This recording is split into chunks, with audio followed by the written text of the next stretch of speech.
Today we remember Moses the Ethiopian, sometimes known as Moses the Black. His feast is transferred. Yesterday, obviously, was the 4th of July.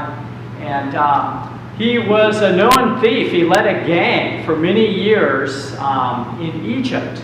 He had been a slave in a high-ranking official's family, was dismissed from his job or escaped. Who knows quite exactly what happened. And he led this gang for years. And they were well known, and they terrorized a large part of Egypt.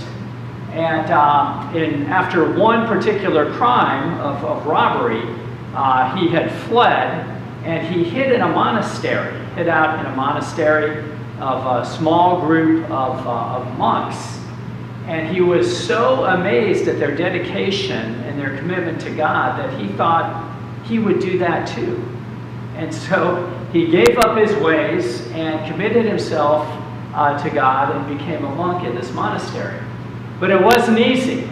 He said, or he wrote, that, the thrill and the desire of stealing and gaining this wealth was almost overwhelming at times. And he thought about leaving. And he recounts the story of the lead abbot taking him to the top of a building in the monastery at the sunrise. And they were looking at the sunrise, and he said, when the sun rises, the night doesn't disappear immediately. The sunlight slowly chases away the darkness.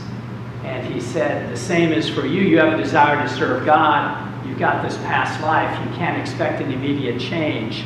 That change comes gradually, but eventually is made complete.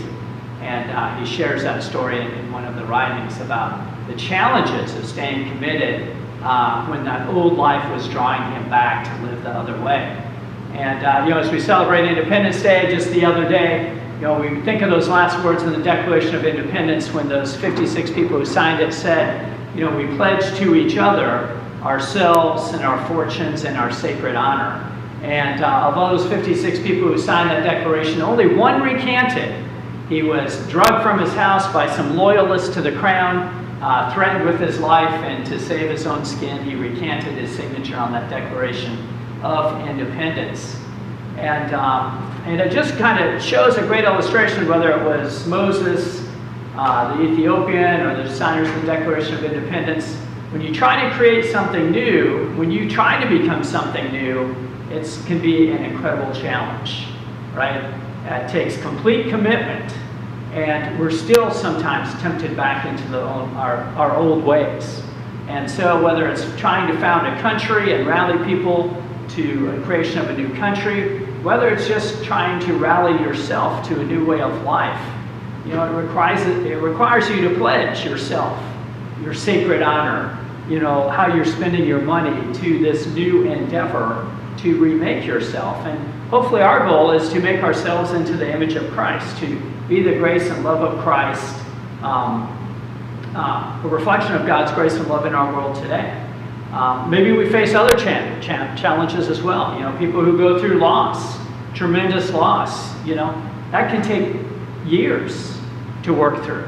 The loss is there. We learn to work around it, and we pray that God will give us the grace and courage to move through that situation. And oftentimes, though, it's kind of like that rising in the sun in the morning. We got that deep darkness, and it doesn't go away overnight. And it can be a tremendous challenge as we seek to stay faithful in the midst of those struggles. So we remember those founders of the Declaration of Independence who stayed true to the cross, helped create the country we are today. Moses the Ethiopian, the struggle of personal transformation, of staying committed to God and not going back to our old ways, and hopefully take some sense of courage in our own life and how we may be able to live our lives today.